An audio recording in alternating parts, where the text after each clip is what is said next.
The sound of splintering plastic and metal echoed through the conference room as Brandon's fist smashed through the center of my prototype. 8 months of late nights, missed weekends with my daughter, and meticulous calibration work scattered across the polished floor in a spray of components. I couldn't believe what I was seeing as tiny, custom-machined parts skittered under chairs and rolled toward the walls. "This is garbage," Brandon announced, his voice cutting through the shocked silence.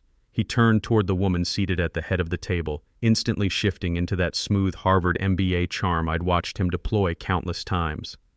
"We'll start over with a real solution. My name is Aaron Rodriguez. I'm 47 years old, and I've been a mechanical engineer for over 20 years. That prototype he just destroyed represented everything I'd been working toward. Medical equipment that could help veterans and disabled folks in areas where power grids fail, equipment that didn't need batteries or complex electronics to save lives. My legs felt weak as I stared at the destruction. That device was my answer to problems I'd watched my own father struggle with after Vietnam left him in a wheelchair. Problems that could be solved with better mechanical design, not fancier computers. The client, Diana Miller from the VA Medical Center, hadn't spoken much during my presentation. Now she studied the scattered remains with a look I couldn't read. Her eyes moved from the broken prototype to Brandon's satisfied smirk, then finally to my face. "Can I have your contact?" she asked quietly, her voice steady. The request caught me off guard. I fumbled in my pocket for my personal business card, the ones I'd printed myself when Brandon had forgotten to order them for me after my promotion to senior engineer. My fingers trembled slightly as I handed it to her. Brandon's smile faltered. "Diana, I assure you, our team will develop something much more aligned with industry standards. Aaron's approach is..." He hesitated, searching for the right dismissive term, experimental. "Impractical for real-world application." Diana pocketed my card without acknowledging his comment. "Thank you for your time today. I'll be in touch about next steps." As the meeting dispersed, I knelt on the floor, gathering the salvageable pieces of my work. Each component felt heavy in my hand. The titanium joint connectors I'd designed to withstand desert conditions, the pressure-adaptive hinges that required no electrical components, the weight-distributing frame that could be repaired with basic tools available anywhere in the world. "Leave it," Brandon said, standing over me once Diana had left. "Maintenance will clean up." I looked up at him. "These are custom parts for a project that's officially terminated," he replied, checking his expensive watch. The design review committee agreed with my assessment. "We're moving forward with the IoT-enabled framework." It suddenly clicked. "You never submitted my full documentation to the committee. You told me the meeting was next week." Brandon shrugged. "I made an executive decision to fast-track the process. Your design was never going to meet market requirements." He straightened his tie. "Take the rest of the day. Clear your head. Tomorrow you'll join Andrea's team on the sensor array project. A demotion. Not even thinly disguised. Let me back up and explain how I got here.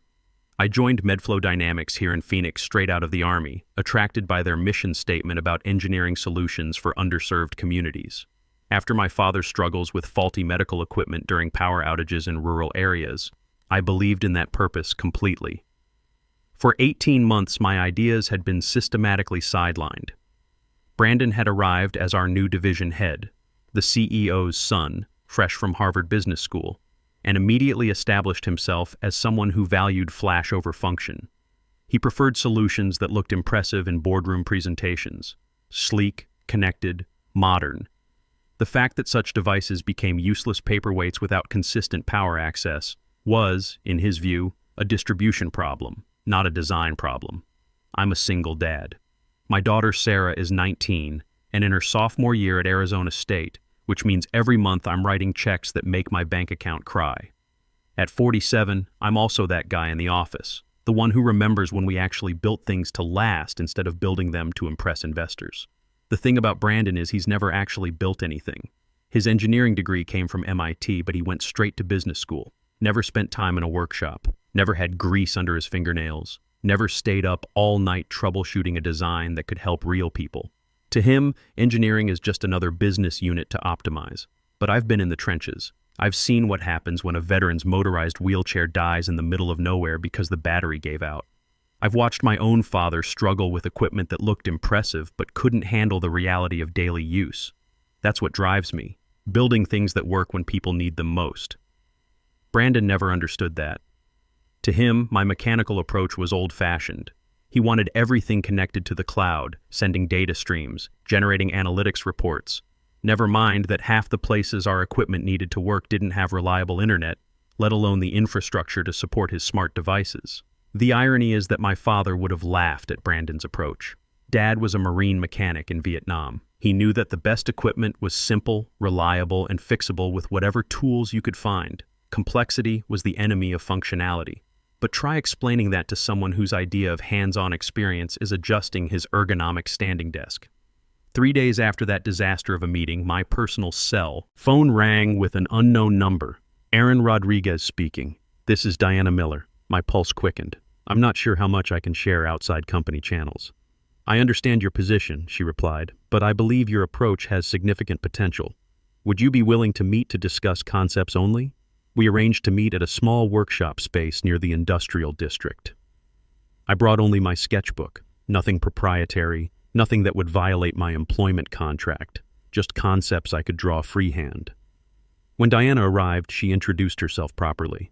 She wasn't just any potential client. She was the regional director for VA Medical Services, responsible for equipment procurement across 8 Western states.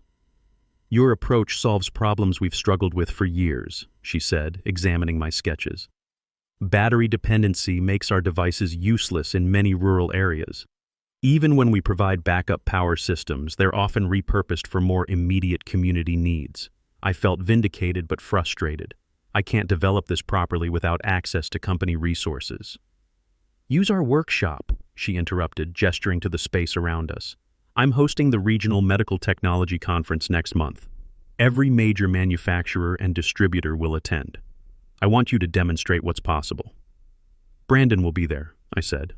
Diana's expression remained neutral. Yes, your manager has been invited. Does that concern you? It should have terrified me.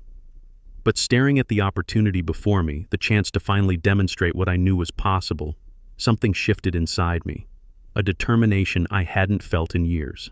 Not anymore, I answered. For 3 weeks, I maintained a precarious double life. During the day, I worked on Andrea's team, dutifully running sensor diagnostics and keeping my head down. Brandon grew increasingly smug, assuming I'd learned my place. At night, I rebuilt my prototype in Diana's workshop, making improvements I'd only dreamed of when constrained by company resources. The VA's facilities weren't as advanced as MedFlow's, but they had something more valuable. Technicians who regularly repaired devices returned from the field. This joint fails constantly, said Steve, a wheelchair repair specialist, pointing to my initial design. Sand gets in here and locks it up. I redesigned it that night, creating a sealed bearing system that could be cleaned with compressed air. Each interaction taught me something new about real-world conditions my devices would face. The work was exhausting. I'd get home around midnight, grab a few hours of sleep, then head to MedFlow for my regular job. Sarah noticed the change in my routine. Dad, you're working too much again. Your hair's getting grayer. Just trying to build something that matters, kiddo. She gave me that look, the same one her mother used to give me when I got obsessed with a project. You always build things that matter. That's why Mom said, you were too good for this world. The divorce had been rough on both of us. Linda couldn't handle my tendency to prioritize meaningful work over high-paying projects. She wanted security, stability, a husband who came home at reasonable hours. I understood her perspective, but I couldn't change who I was. Sarah got it, though. She understood why I couldn't let go of work that might help people like her grandfather. Remember when you fixed Grandpa's walker? Sarah asked one evening while I sketched modifications at the kitchen table. He said it worked better than the fancy electronic one the VA gave him. That's because I actually listened to what he needed instead of what looked good in a catalog.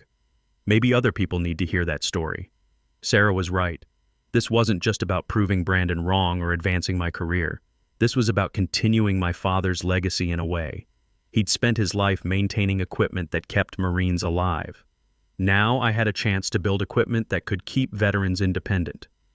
The night before the conference, I stood back and looked at not just my rebuilt original design, but 2 additional prototypes addressing different mobility needs.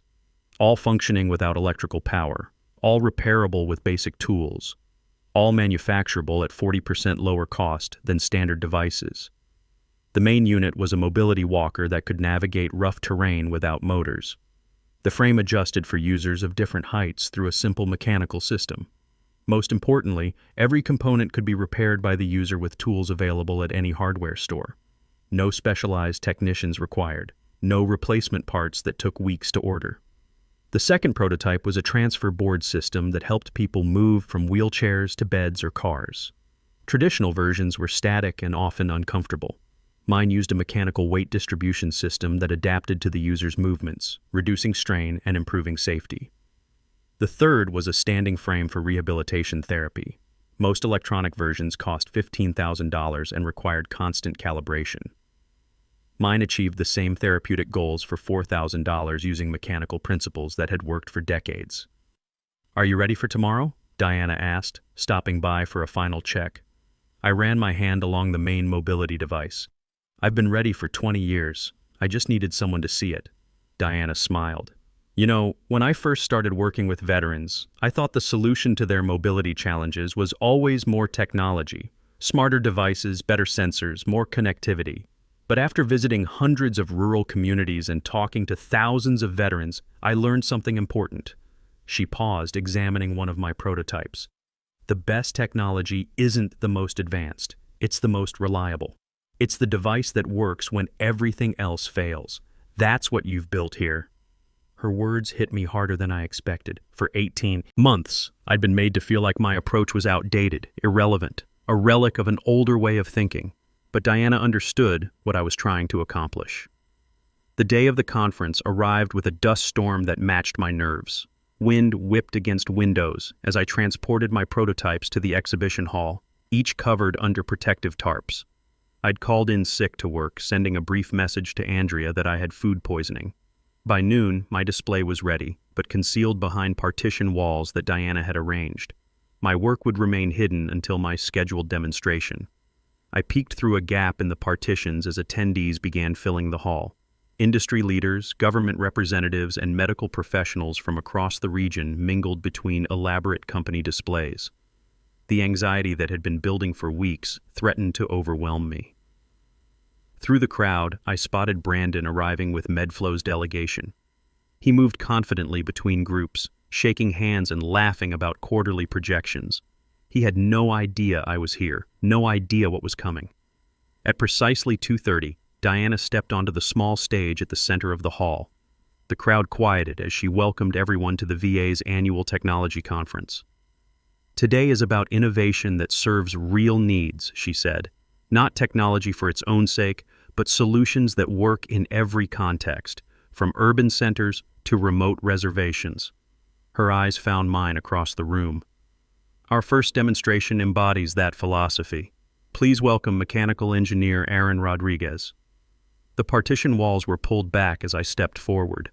Murmurs spread through the crowd as people recognized the mobility devices arranged before them, not as sleek or flashy as the electronic versions dominating the industry, but visibly different in design and function. My gaze caught Brandon's face in the crowd, the shock, the confusion, the dawning horror as he recognized me and understood what was happening. I savored that expression for one heartbeat before turning my attention to the wider audience. "These devices address different mobility needs," I began, my voice steadier than I'd expected, "but they share core principles. They function without electrical power, they can be maintained with basic tools, and they can be manufactured at 40% lower cost while lasting 50% longer." I moved to the first prototype, demonstrating how the mechanical system adjusted automatically to different surfaces. I invited an attendee to test it over a sample of rough terrain we'd installed. It can be maintained indefinitely in areas without consistent power or specialized technicians. Questions erupted from the crowd. I answered each one methodically, demonstrating features, explaining mechanical principles, showing repair procedures. VA representatives pushed forward with procurement forms. A medical device manufacturer asked about immediate licensing options. From the corner of my eye, I saw Brandon attempting to approach, only to be blocked by the density of the interested crowd. His face had shifted from shock to something darker, more calculating. "How does the weight distribution compare to motorized alternatives?" asked a procurement officer from New Mexico. I demonstrated the transfer board system. Traditional motorized units weigh 85 pounds and require charging stations. This weighs 12 pounds and never needs power. A user can carry it in their car trunk and deploy it anywhere. What about maintenance requirements? Called out a technician from Colorado. I pulled out a basic toolkit, the kind available at any hardware store. Every component can be serviced with these tools. No proprietary parts, no specialized training required. The entire system can be rebuilt for under $200 in replacement parts.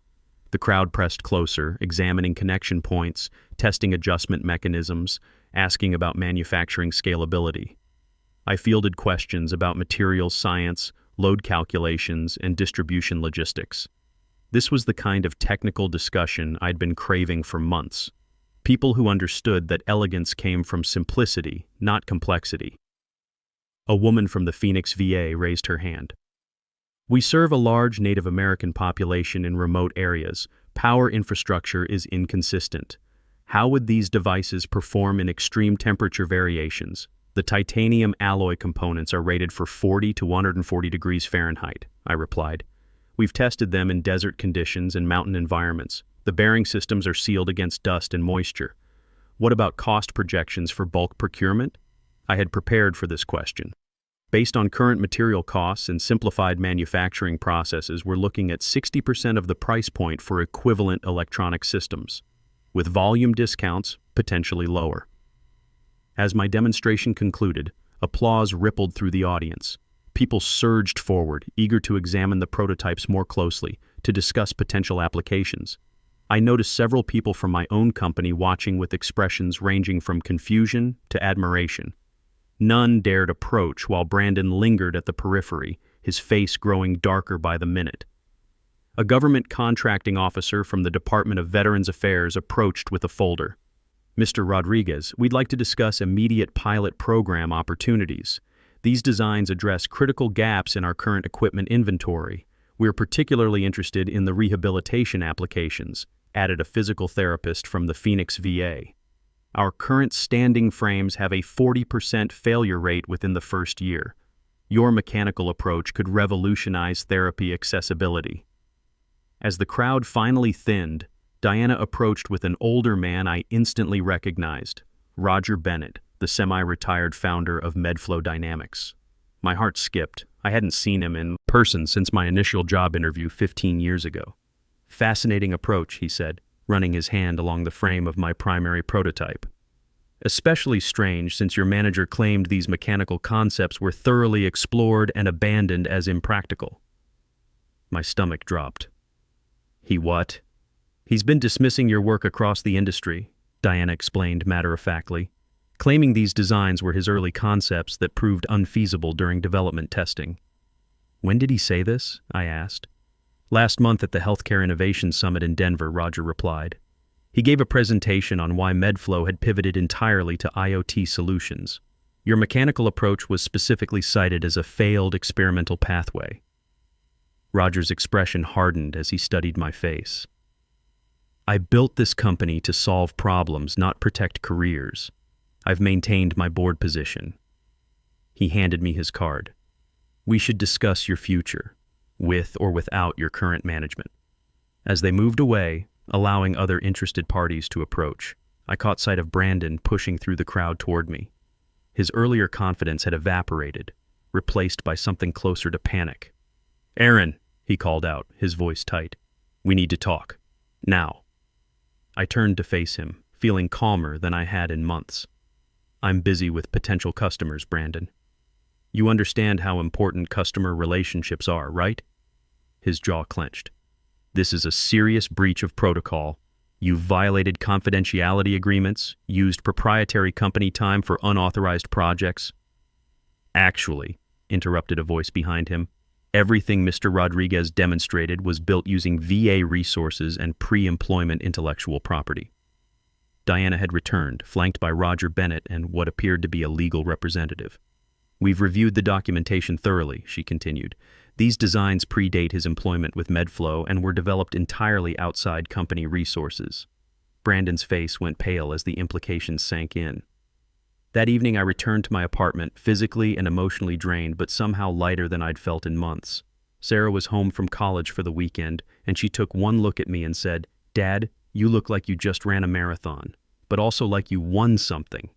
The day had been a vindication I'd barely allowed myself to imagine. My phone had been buzzing continuously with messages from colleagues who'd been at the conference or heard about it secondhand. I ignored them all, needing space to process what had happened. Just after midnight, my phone lit up with Brandon's name. I watched it ring 5 times before finally answering. "Hello, Brandon. What the hell were you thinking?" His voice was tight, controlled anger vibrating beneath each word. "You violated every confidentiality clause in your contract today." "I didn't present company property," I replied calmly. "Every prototype at that demonstration was built, with my own hands using VA resources based on my original concepts. Your concepts were developed on company time. My concepts predated my employment. Check my initial portfolio submission. These mechanical approaches were outlined in my military engineering work, which I specifically retained rights to in my employment agreement." A beat of silence. Then, "The founder's asking questions about your projects. What did you tell him?" "I didn't tell him anything. I showed him what's possible when innovation isn't being sabotaged." His tone changed instantly, the anger giving way to something almost pleading. "Listen, Aaron, maybe I was too harsh in that meeting, but the market isn't ready for such dramatic changes. We could integrate some of your ideas gradually. Please put in a good word with Roger." I thought of every dismissed concept, every public criticism, every shattered prototype. I thought of him claiming my ideas as his failed experiments, using my work as an example of what not to do. "Some things can't be fixed once they're broken," I said quietly, "just like trust." I ended the call and turned off my phone. Whatever came next, I needed rest first. The following Monday morning brought an email I wasn't expecting. Roger Bennett wanted to see me in his office, not the conference room. His office. When I arrived, Brandon was already there, looking pale and tight-lipped. Roger gestured to an empty chair across from his desk. "Aaron, I've spent the weekend reviewing project files and talking to people. It's become clear that there's been a significant misalignment between company values and division management." He turned to Brandon. "Effective immediately, you'll be transitioning to a marketing consultant role. Aaron, I'd like you to head our new Veterans Medical Solutions division." Brandon's face contorted. "You can't be serious. Over one engineer's pet project?" "No," Roger replied firmly. "For creating a hostile work environment, misrepresenting company work to external parties, and deliberately undermining innovation that aligns with our core mission." The board met yesterday evening. This decision is final. As Brandon gathered his materials and left with security, Roger turned back to me. "Aaron, you'll have complete autonomy over design direction and team composition. The VA has already submitted a preliminary order for 500 units across 3 device categories. What about the IoT division?" I asked. "That'll continue under different management. But our focus is shifting back to practical solutions that serve real needs. Your father would be proud." Roger knew about my dad. Of course he did. He'd built this company on similar principles before the business school consultants convinced him that everything needed to be connected to the internet. 3 months later, the first production run of our mechanical mobility devices shipped to VA centers in 8 states. The feedback was immediate and overwhelming. Veterans maintaining independence despite power grid failures. Rural communities developing local repair expertise that created new economic opportunities. Sarah helped me move into my new office on the executive floor. "Dad, I'm proud of you. Grandpa would be too." She was right. My father had spent his life maintaining equipment that kept Marines alive. Now I was building equipment that kept veterans independent. The circle felt complete. The wall in my new office featured a photo of my father in his Marine uniform, standing next to a Jeep he'd rebuilt from spare parts somewhere in the jungle. Next to it hung my new business cards. Aaron Rodriguez, Vice President of Veterans Medical Solutions. Diana stopped by during my first week in the new role. We've had inquiries from 12 additional states about procurement programs. The demand is exceeding our most optimistic projections. "Any word on Brandon?" I asked. He found a position with a competitor, though industry sources suggest his reputation took a significant hit. Hard to recover from being publicly wrong about such a fundamental design philosophy. Roger remained actively involved in our division, his original passion for problem-solving seemingly reignited by our work. During our weekly meetings, he'd share stories from the company's early days, when engineering decisions were made by engineers, not MBA consultants. We lost our way for a while, he admitted one afternoon, examining prototypes for our next generation standing frame. Started chasing trends instead of solving problems. You reminded us who we used to be. As for me, I found something I hadn't expected in the aftermath of that confrontation. Not just professional validation or career advancement, but a profound sense of purpose fulfilled. The devices we created weren't just products, they were possibilities, expanding what was accessible to people who had long been overlooked by innovation. Sarah graduated that spring with a degree in biomedical engineering. At her graduation party, she made a toast that brought tears to my eyes. My dad taught me that the best technology isn't the most advanced, it's the most reliable. It's the device that works when everything else fails. That's what he built, and that's what I want to build too. Sometimes the best revenge isn't about destruction, it's about creation. Building something so undeniably valuable that those who tried to diminish you must confront the smallness of their vision. Success that speaks for itself needs no additional vindication. At 47, I learned it's never too late to make the impact you were meant to make. You just need someone willing to see it. And sometimes you need to be willing to risk everything to show them what's possible.